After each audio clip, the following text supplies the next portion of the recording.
আমি তৃষা, আমার চ্যানেল আমাদের ঘরবাড়ি ইন্ডিয়া টু ইউএস এর আরেকটা ব্লগে তোমাদের সকলকে স্বাগত জানাই। আজকে সকালে বানিয়েছিলাম আলু দিয়ে ঝাল ঝাল রামেন নুডলস, তাই ভাবলাম চট করে তোমাদের সাথে রেসিপিটা শেয়ার করি।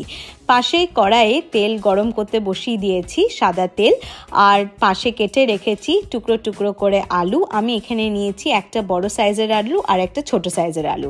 কেটে রেখেছি কুচি করে পেঁয়াজ আর লঙ্কার কুচি। আদি আজকে খাচ্ছে না, তাই বেশ 3টে বড় বড় লঙ্কা নিয়েছি, বানাবো ঝাল ঝাল রামেন নুডলস। তো চলো এবার আলুটা ভেজে নেওয়া যাক। আলুটা ভাজার জন্য দিয়ে দিলাম অল্প একটু হলুদ গুঁড়ো আর অল্প একটু নুন। এই রামেন নুডলসে যেই মশলা মিক্সটা থাকে সেটার মধ্যে নুনের কোয়ান্টিটি আগে থেকে অনেক বেশি থাকে, তাই নুনটা যখন ইউজ করব তখন একটু কম কমই ইউজ করব।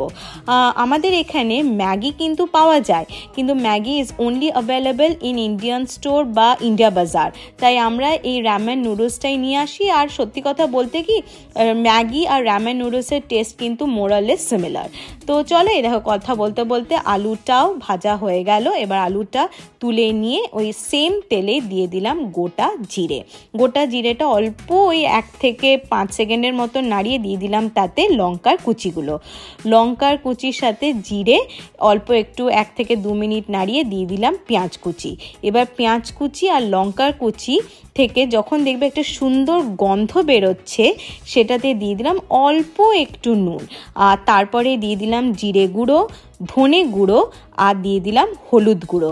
এই 3টে গুঁড়োই কিন্তু একদম অল্প পরিমাণে দিতে হবে। এরপর নাড়াতে হবে ওই 2 থেকে 3 মিনিটের মতন।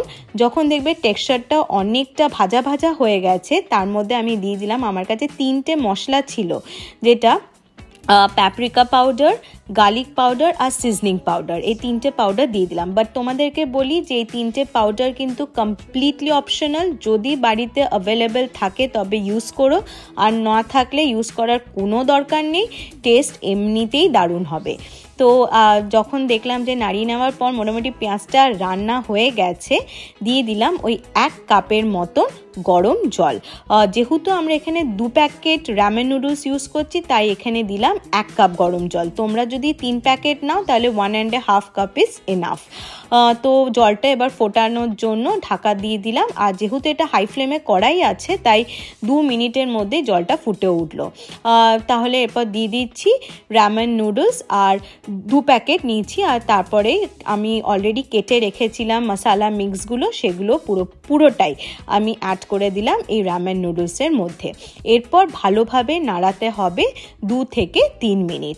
যখন দেখবে যে পুরো জিনিসটা সুন্দরভাবে জলের সাথে আর মশলার সাথে মিক্স হয়ে গেছে, তারপরে ওটাকে ঢাকা দিয়ে রাখতে হবে ওই 5 থেকে 6 মিনিটের মতন। কিন্তু হ্যাঁ, মাঝে মধ্যে ঢাকা খুলে খুলে একটু নাড়িয়ে যেতে হবে, জাস্ট টু মেক শিওর কি নিচে লেগে না যায়। অল্প একটু নুন দিলাম স্বাদ মতন, আর তারপরে নাড়িয়ে নিলাম। নাড়িয়ে নেওয়ার পর আবার ঢাকা দিয়ে রাখলাম 1 থেকে 2 মিনিট। তারপর যখন দেখলাম যে জলটা অনেকটাই টেনে এসেছে, দিয়ে দিলাম ভেজে রাখা আলুগুলো। আর আলুগুলোকে দেওয়ার পর ভালোভাবে মিক্স করে সেটাকে গ্যাসের ফ্লেমটাকে অফ করে ঢাকা দিয়ে রাখলাম ওই 1 থেকে 2 মিনিটের মতন স্ট্যান্ড বাই মোডে। ঢাকা খুলে দেখলাম যে ramen noodles is ready to serve. এই রামেন নুডলসটা আমার আর বুকুনের দুজনেরই খুব ফেভারিট।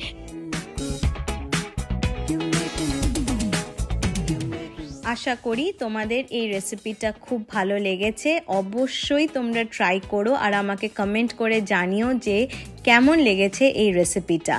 তাহলে আর দেরি না করে এবার ব্রেকফাস্টটা করে নেওয়া যাক।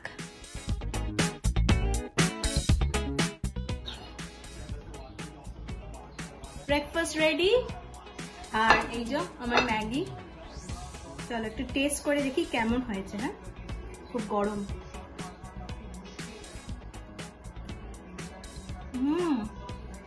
দারুণ।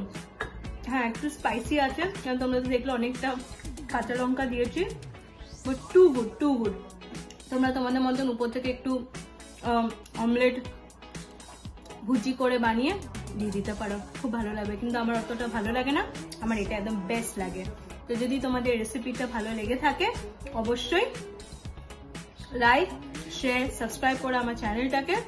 আর এরকম ছোট ছোট চুটুর পুটুর রেসিপি নিয়ে তোমাদের সামনে মাঝে মধ্যেই আমি চলে আসবো।